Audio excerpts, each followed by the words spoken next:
క్రైస్తల దైవమర్మములు ఫిబ్రవరి 4.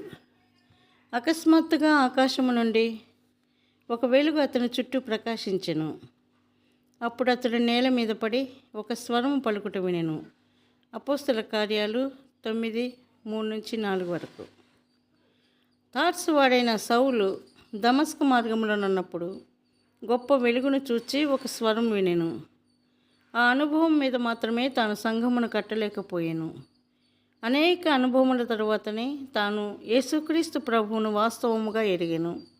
ఈ అనుభవముల కొరకు తాను అరేబియా దేశమునకు వెళ్ళవలసి వచ్చెను.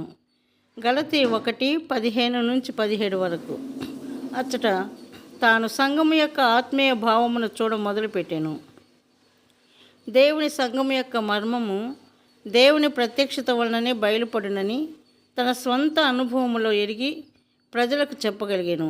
ఇదే సత్యము విశదముగా ప్రకటన గ్రంథమునందు వివరించబడి ఉన్నది.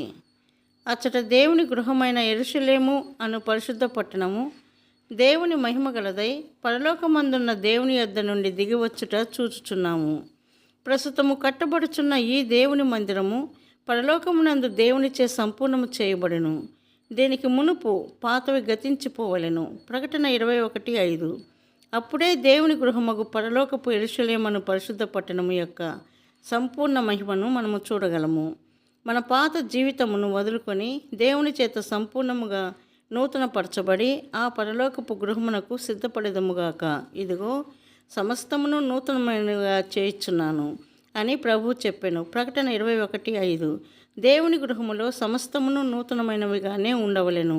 ఆయన తన పరలోకపు ఏర్పాటును మనకు ప్రత్యక్షపరచునుగాక.